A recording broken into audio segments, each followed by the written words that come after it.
болуп отур. 3 окуучубуз. Бегелдинов 16 керемет болуп отур. Ушундай сыяктуу бир көрүп отурса, бизге де жакшы болар эди да, бизге а, кері байланыш алуу үчүн деймизби.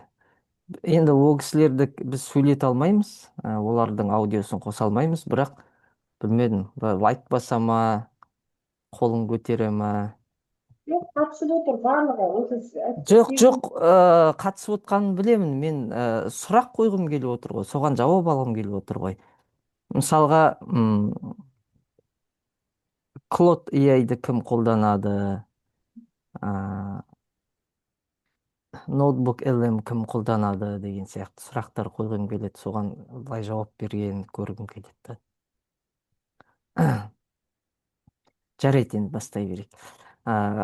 Құрметті қатысушылар, оқушылар, ұстаздар, әріптестер, барлықтарыңыз қош келдіңіздер. Бүгін мынау болашақ қауымдастығының керемет бір жобасының келесі бір менторлық кездесуіне қош келдіңіздер.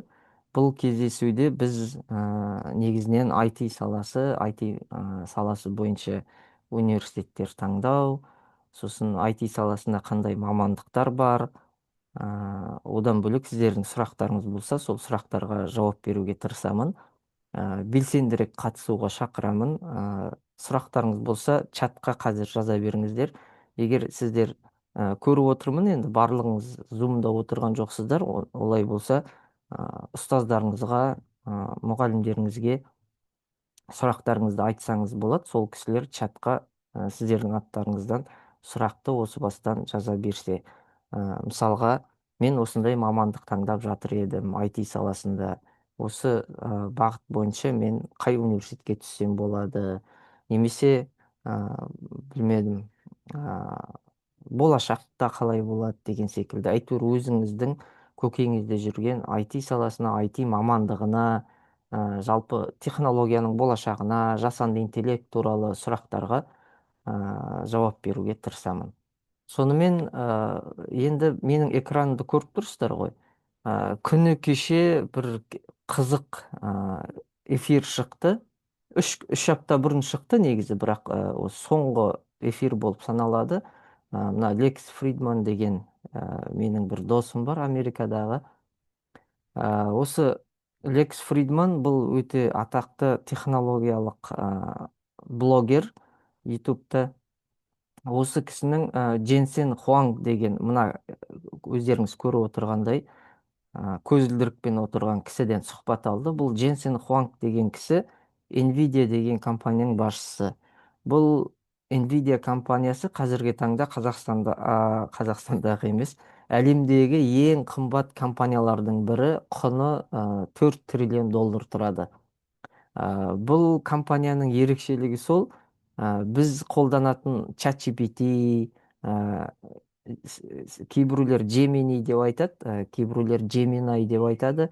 Gemini, DeepSeek, Claude AI деген сияқты барлық жасанды интеллекттердің барлығын осы компанияның серверлері қамтамасыз етіп отыр. Яғни мына кісі болмаса, біз негізі жасанды интеллектке қарай қозғалатын неміз мүмкіндігіміз әлі де болса шектеулі болар еді. Бұл видеокарталар осындай болып келеді. Бұл өте қуатты видеокарталар осылай жасалады. Мысалға, сіздер бір сұрақ қойғанда бір оп-оңай жауап берген сияқты болып көрінеді ғой, иә. Бірақ алайда осындай өте үлкен алып көлемде, өте үлкен территорияда, өте үлкен серверлер, өте үлкен жылдамдықпен, өте қуатты электр тоғы арқылы біздің сұрағымызға жауап береді. Яғни біз үшін өте оп-оңай сияқты, бірақ бүкіл қалалардың жартысын алып жатқандағындай серверлер біздің әрқайсымыздың қалжыңдап болсын, шын болсын, барлық сұрағымызға осы серверлер жауап береді. Енді бұны не үшін айтып отырмын? Өйткені бұл кісі жалпы жасанды интеллект туралы, технологияның дамуы туралы өте жиі сұхбат береді және өте қызық сұхбаттар айтады.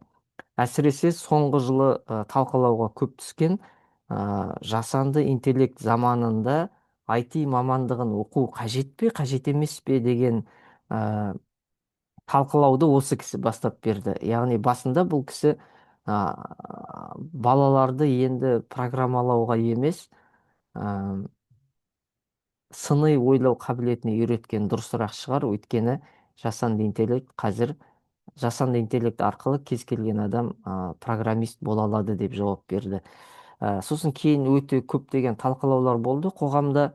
Қоғам деп мен Қазақстанда айтып отқан жоқпын, бүкіл әлемде, бүкіл әлемнің форумдарында ең атақты адамдар, ең үлкен IT мамандары барлығы бірауыздан бұл қалай болып кетті, сонда енді IT мамандығы болмай ма, жасанды интеллект дәуірінде енді IT саласына түсіп программист болып қажет емес пе деген сұрақтар өте көп қойылды.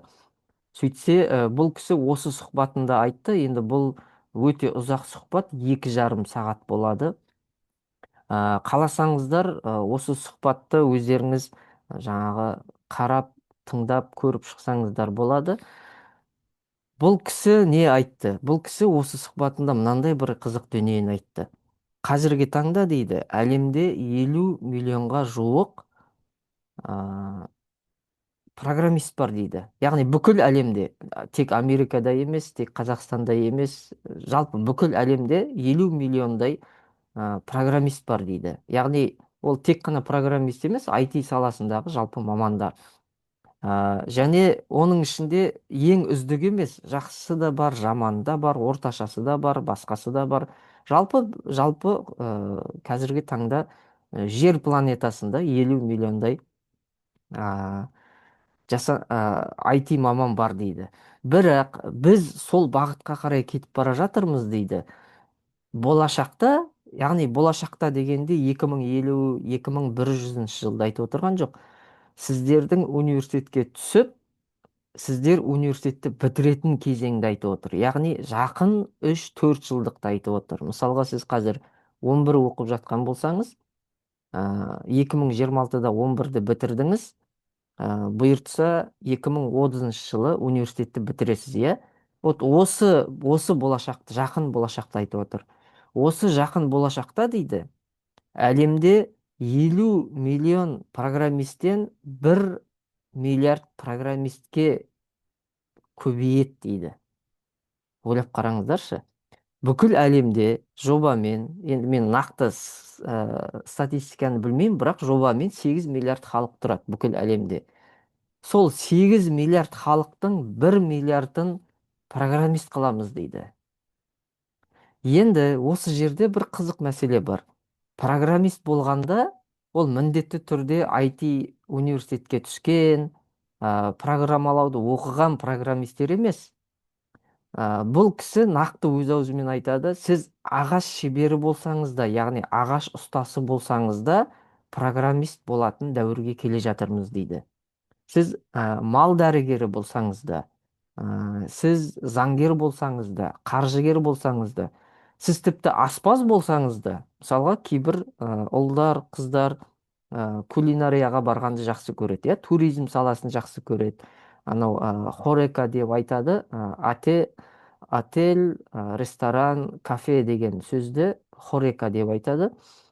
Аспаз болғанды, Мишлен жұлдызын алған жақсы көреді. Тіпті олардың өздеріне дейін, яғни осы жасанды интеллект және программалау қамтымайтын мамандықтың түрі қалмайды дейді.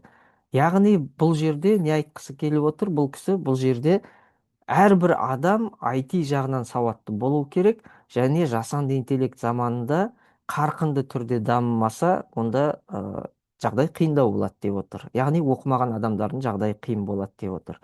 Өйткені осы жасанды интеллект шыққалы бері екі сөз қатты тарап кетті. Бұл екі сөзді жазып алыңыздар. Мысалға, бүгін бір 30 минут бір онлайн эфирде отырдық, түкке түсінбедік, әйтеуір бір нәрсені айтып жатыр деп ойласаңыздар да, мына екі сөз естеріңізде қалғанын қалаймын.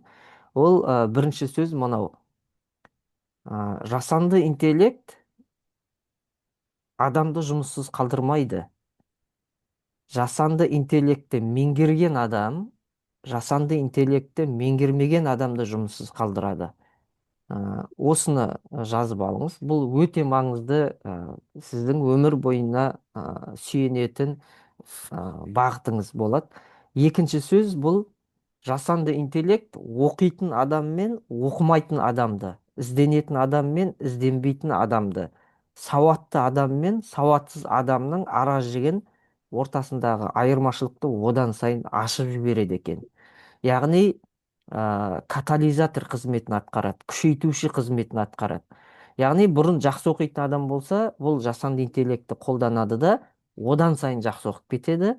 Ал оқымайтын адам жасанды интеллектті қолданады да соған сеніп, миын жұмыс істеткізбей, одан сайын сауатсыздыққа қарай ұмтыла береді. Яғни арақашықтық қатты ашылып кетеді. Сондықтан да жасанды интеллект дәуірінде технологияны дұрыс қолдануға шақырамын. Одан кейін жалпы осы мамандық таңдаған кезде негізі үш сұраққа жауап беру керек. Мысалға, бірінші сұрақ бұл, енді бұны сіздерге профориентологтар бар, бағыт бағдар көрсетуші сіздердің апайларыңыз, ағайларыңыз Стой, бар. пол направить, да? Ау, Второй. түсінбедім. Мен экраным көрінбей қалды ма?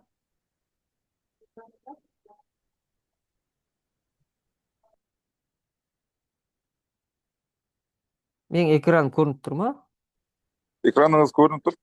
Онда сіздер микрофондарыңызды өшіріп тастасаңыздар, сіздер сөйлегенге мен бір проблема болып қалды деп ойлап қалдым.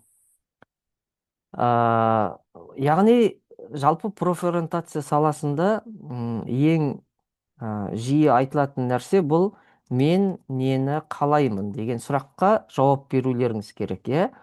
Мен нені қалаймын? Одан кейін, яғни сіз қандай да бір нәрсені қатты қалайсыз. Сосын екінші бұл сіз, яғни сіз дегенде сіз өз атыңыздан жауап бересіз ғой. Мен нені істей аламын? Яғни қалау бөлек, істей алу бөлек. Мысалға, көп адамдар бір нәрсені қалайды, бірақ оны әлі істей алмайды. Осындай екі сіздің ұяшығыңыз болса, осы жерден келіп үшінші ұяшық шығады. Бұл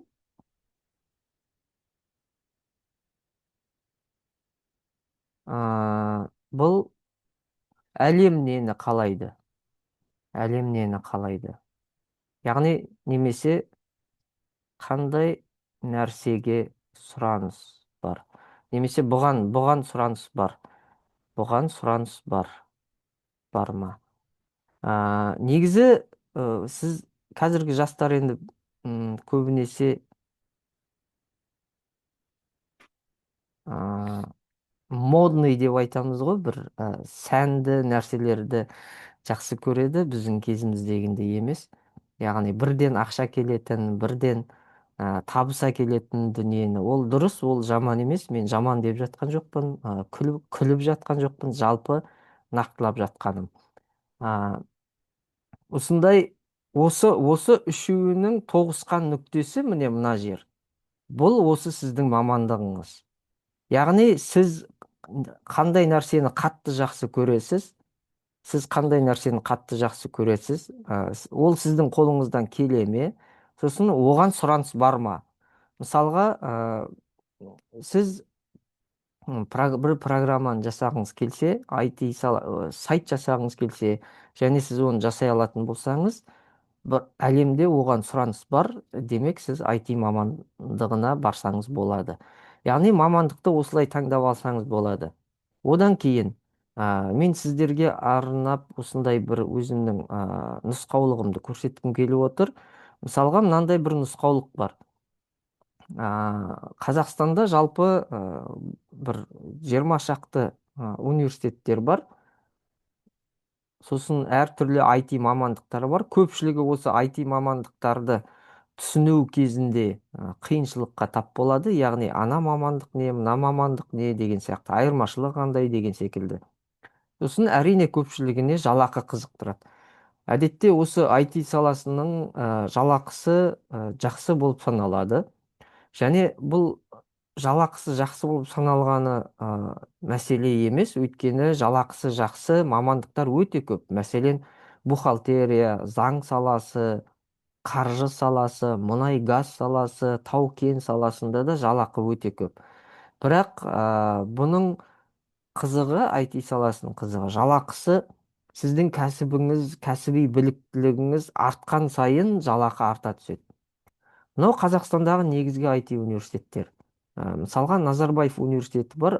Бұған енді Назарбаев зияткерлік мектептерін бітіргендер түсе алады, өйткені 12 жылдықты қабылдайды, ал 11 жылдық жалпы білім беру мекемесін бітіргендер Назарбаев университетінің, қателеспесем, Foundation деген курсын бітіру керек, сосын барып Назарбаев университетіне түседі.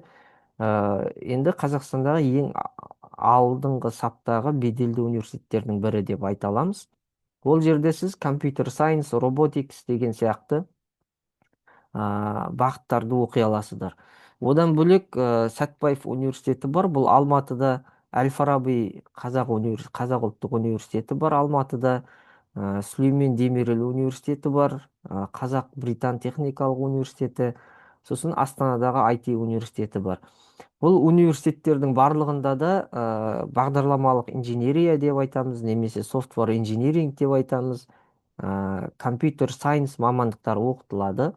Осы университеттерге түсуге, жалпы осы 6 университетке негізі түсуге кеңес беріледі біздің Қазақстанда, өйткені бір маңдай алды университеттеріміз болып саналады.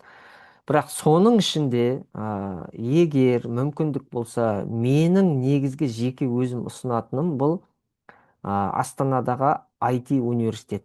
Неліктен? Өйткені біріншіден бұл жерде ағылшынша оқытады. Өйткені IT саласын, жалпы қазіргі таңда ағылшын тілін білу сізді кәсіби мамандардың бірі болуға қатты ықпал етеді. Одан бөлек Астана IT университетінде сіз 3 жыл оқисыз. Яғни басқа университеттің барлығында 4 жыл оқисыз. Назарбаев университетінде тіпті 5 жыл оқисыз. Яғни Foundation 1 жыл, сосын тағы 4 жыл бакалавр бар, сонда 5 жыл оқып кетеді. Астана IT университетінде сіз 3-ақ жыл оқисыз, бірақ есесіне халықаралық деңгейдегі мамандардың бірі болып шығасыз, және бұл жасанды интеллект министрлігінің жанында орналасқан, Астанада Экспо қалашықта орналасқан. Ол жерде Астана Хаб деп аталатын стартаптар орталығы бар. Яғни Астананың нағыз IT өмірінің қайнаған жерінде білім ала аласыз. Сондықтан көпшілігіне осыны ұсынамын. Одан бөлек енді әрине жергілікті деңгейдегі әртүрлі университеттер бар.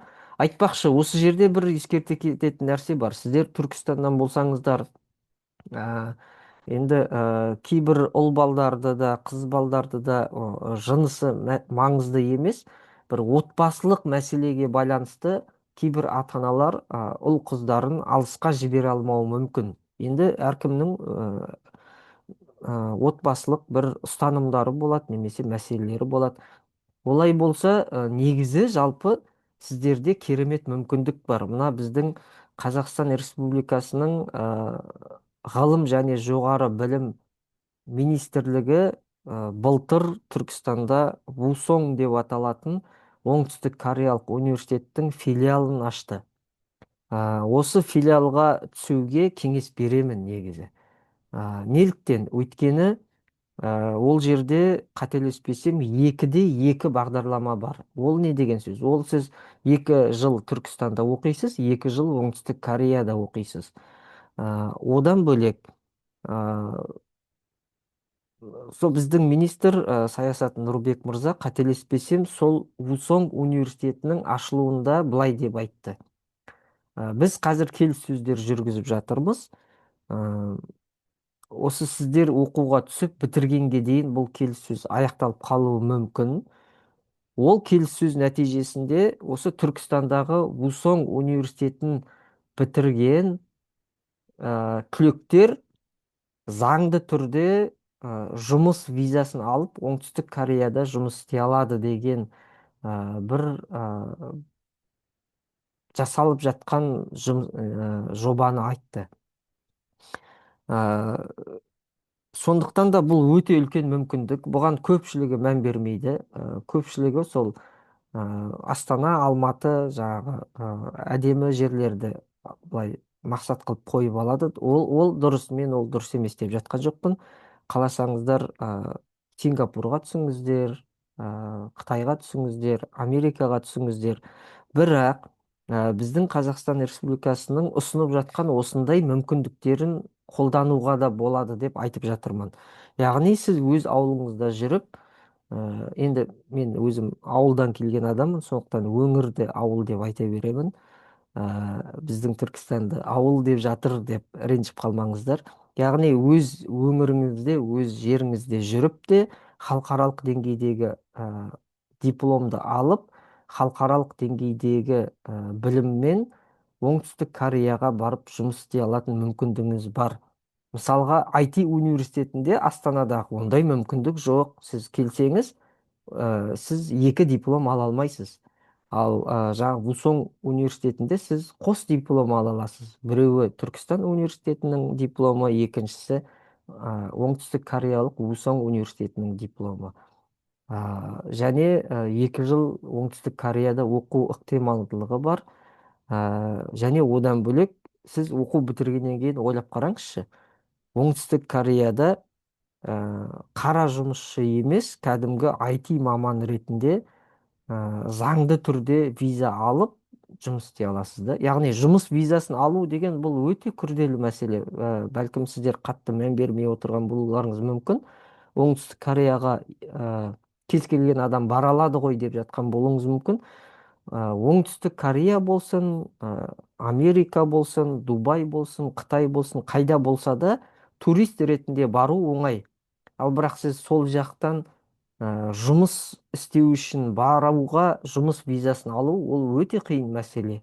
Ал біздің мемлекет осыған Түркістан облысының жұртшылығы үшін осындай керемет мүмкіндікті қарастырып жатыр. Сондықтан осындай бір көпшілігі айта бермейтін ситуацияларды да қараған дұрыс. Мысалға, Қорқыт Ата университетіне кейбіреулеріңіз Вусонға түсе алмай қалсаңыздар, анау ұбт-да жаңағы университет таңдағанда сізде бірнеше университет таңдауға мүмкіндік беріледі ғой, иә? Мысалға, Қызылорда сіздердің қастарыңызда тұр. Қызылорда университетінің жанында Сеул Техпен қосылып, яғни Қорқыт Ата университеті мен Сеул Тех, ол да оңтүстік кореялық университет. Ол да 2-2, яғни 2 жыл Қызылордада, 2 жыл оңтүстік Кореяда білім алады. Сол жерде жасанды интеллект институты ашылды Қызылордада. Бұл да дәл Түркістандағы Вусоң университеті секілді. Көрдіңіздер ма? Яғни сіздің жаныңызда керемет мүмкіндіктер бар. Ал басқа мына Алматы, Астана IT университетінде, басқа университеттерде ондай мүмкіндік жоқ. Тек Алматыда оқып жатырмын дегеніңіз болмаса, көрдіңіз ба? Яғни бір жағынан мүмкіндікті де қарастыру керек, бір жағынан жалпы сіз IT саласына барғанда қай мамандықты таңдаймын дегенді де қарастыру керек. Енді IT саласында жалпы бірнеше мамандықтың түрі бар. Бұл мен мына жерде түспен белгілеп қойдым. Бұл түстер мынаны білдіреді. Мысалға, көк түс көрсеңіз, бұл хардкод мамандық деп жазып қойдым. Хардкод дегеніміз сіз алгебраны білуіңіз керек, геометрияны білуіңіз керек, статистиканы білуіңіз керек. Яғни программалауға жоғарғы деңгейлі математиканы білуіңіз керек. Таза программирование. Одан кейін креатив IT, яғни UX, UI дизайн дейді, фронт-энд дизайн дейді, ойын саласы, басқа да бір шығармашылыққа қатысты салалар бар, диджитал дизайн деген бар. Осы салалар креативті IT, оған көп сіз қатты математиканы білу маңызды емес. Бірақ ол да IT саласына жатады. Одан кейін бизнес және IT саласы. Мысалға, біреулер адамдарды басқарғанды, адамдарды ұйымдастырғанды, бір компанияның менеджментімен айналысқанды жақсы көретін адамдар бар. Бірақ кішкене IT саласында жақсы көреді. Алайда отырып код жазу, математика есептеу дегенді қатты ұната бермейді. Көрдіңіз бе? Яғни бизнес IT дегеннің қосылған жерінде де IT мамандықтар бар. Яғни IT дегеніміз бұл тек қана тұнып тұрған программирование емес, тек қана математика білу керек деген мағына емес. Математиканы сондай жақсы білмей ақ та IT саласының мамандықтарына оқуға түсуге болады. Software engineering бұл көпшілігі осыған түседі Қазақстанда. Бұл кәдімгі программист. Программист ішінен екіге бөлінеді, фронт-энд, бэк-энд болып бөлінеді. Бұны сіз анау үшінші, төртінші курсқа барған кезде мамандықтың ішіндегі бір бағытты таңдау қажет болады. Сол кезде осылардың біреуін таңдасаңыз болады. Сосын қазіргі таңда дата сайенс деген жақсы дамып келе жатыр. Бұл да бұны тереңірек оқысаңыз, онда жасанды интеллект маманы боласыз. Одан кейін киберқауіпсіздік. Киберқауіпсіздік өте қызық мамандық. Мысалға, ұлттық қауіпсіздік комитетіне жұмысқа кіргісі келетін қыздар, жігіттер болса, онда осы мамандық таңдауға кеңес беремін. Бұл өте қызық, шыжық, ешқашан тоқтамайтын анау челленджге толы мамандықтардың бірі. Біздің Қазақстанда не екенін білмедім. Біздің түлектеріміздің былтырғы жылғы түсетін статистикасын қарайтын болсақ, әдетте аз түседі. Әсіресе қазақ өңірлерден осы мамандыққа аз түседі. Одан кейін қыздар аз түседі. Қорықпаңыздар. Осы cyber security, орысша киберсекюрити, кибербезопасность деп айтады. Осыған да түсуге кеңес беремін. Одан кейін енді осындай UX, UI дизайн, продакт менеджмент, яғни мәліметтер құрылымының администраторы, IT project менеджер, ойын жасау деген сияқты әртүрлі мамандықтардың түрлері бар. Мына жерде мен енді К деген бұл теңге. Жалпы IT мамандығын бітіргеннен кейін негізі 3 деңгей болады. Бұл junior, middle және senior деңгей. Software engineer Қазақстанда өте жоғары сұраныста. Бәкенд, мынау сұраныс, біздің Қазақстандағы сұраныс. Мысалы, мына үшеуі Қазақстанда өте жоғары сұраныста.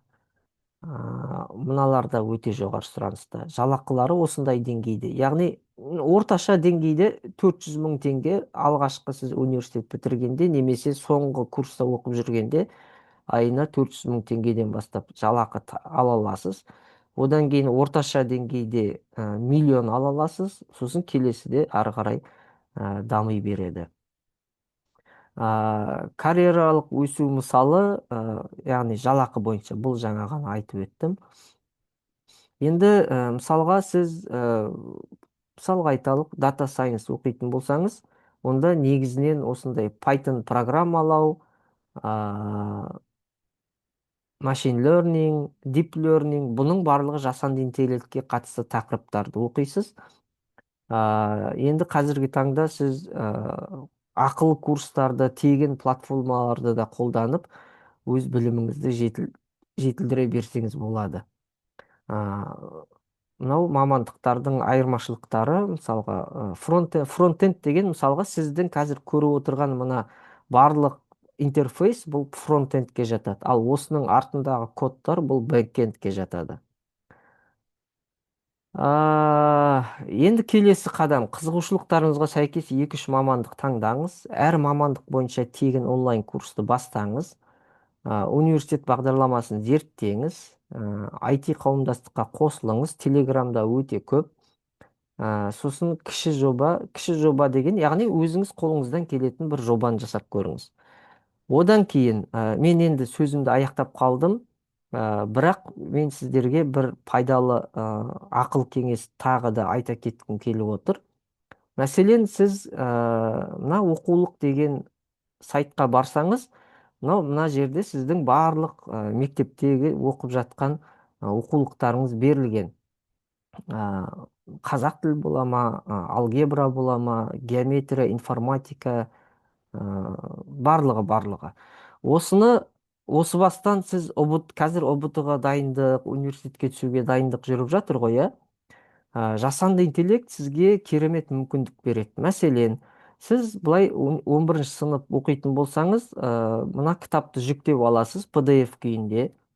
Сосын ноутбук LM деген жасанды интеллектке барыңыз. соған осы бұл тегін, толықтай тегін, және сізге қазақша жауап бере алады. Мына жаңағы жүктеп алған кітапты салғаннан кейін сіз осы кітаппен, мына кітаппен сіз сөйлесе аласыз. Бұл кітапқа сұрақ қоя аласыз. Түсінбеген жеріңізді, мысалға қазір 4-ші тоқсан ғой, иә? Сіз бәлкім енді әркімде әртүрлі жағдай болады. Бәлкім ауырып қалған боларсыз, бәлкім бір сабақтарды өткізіп алған боларсыз. Соның нәтижесінде кейбір интегралдарды, матрицаларды, логарифмдерді кейбір жерлерді өткізіп алған болуыңыз мүмкін.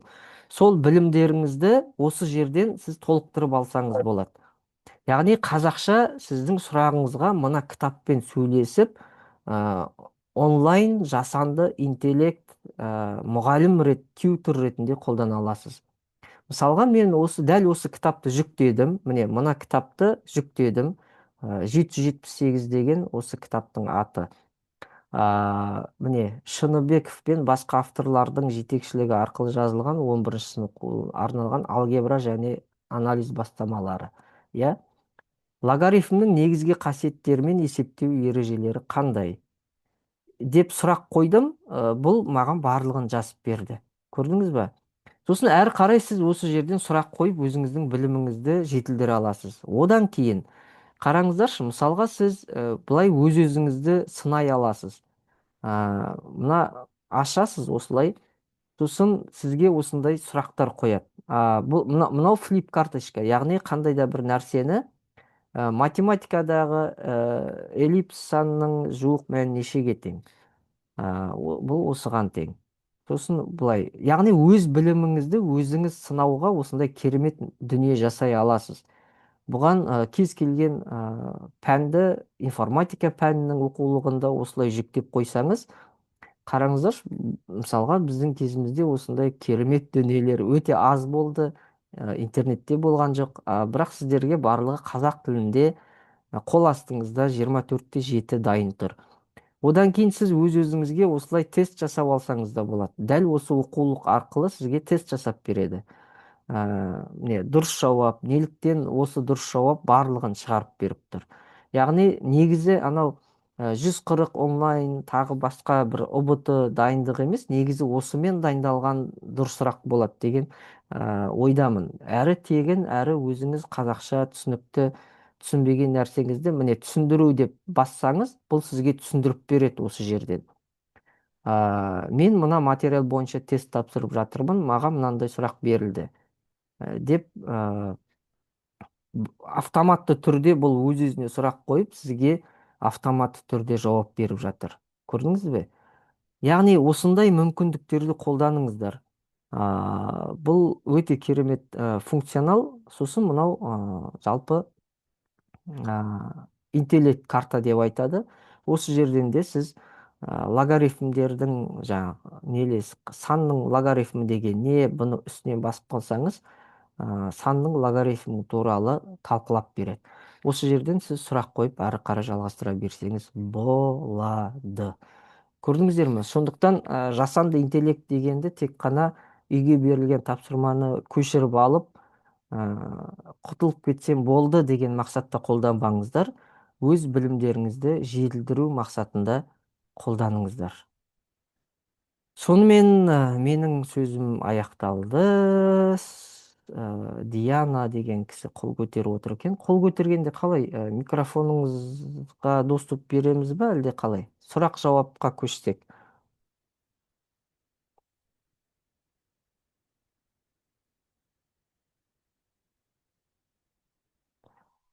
Так, чатты қарадым, ешқандай сұрақ келмеген екен.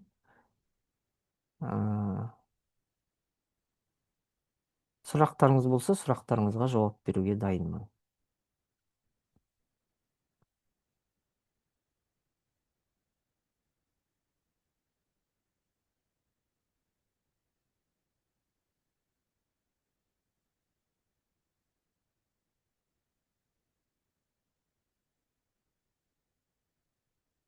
Қол көтеріп отырған оқушылар бар сияқты еді мен сөйлеп жатқанда.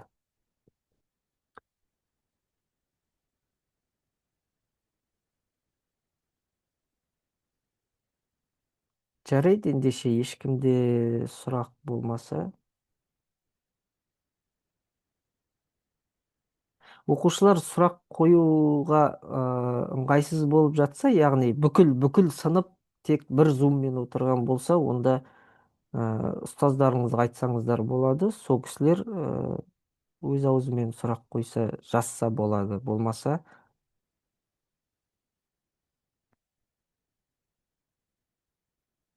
аудио қосып та сұрақ қойсаңыздар болады.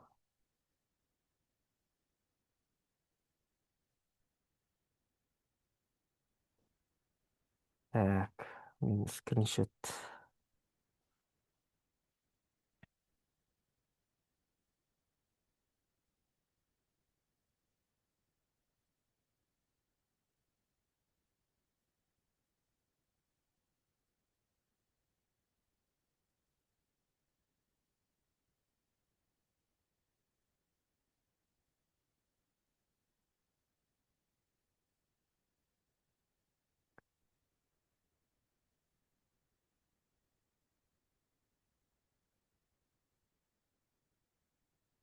Сағат 1 болды, біз қашан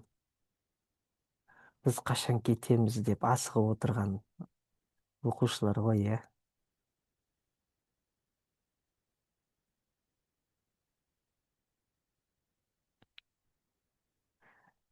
Жарайды, ендеше сұрақтарыңыз жоқ болса, уақыттарыңыз үшін көп рахмет. Сіздерге сенеміз. 11 сыныптар әсіресе өздеріңіз қалаған мамандыққа түсіп, жақсы маман болады деген үлкен үмітпен бүгінгі кездесуімізді аяқтаймыз. Сау болыңыздар.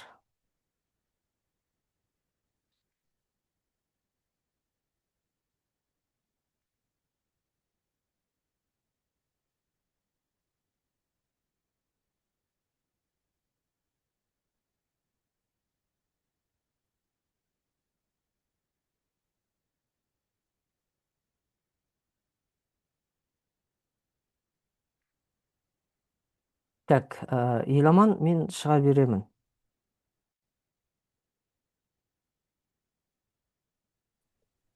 Тимур мырза, көп рахмет сізге. Аха, жақсы, көріскенше. Эфирде өшіреміз.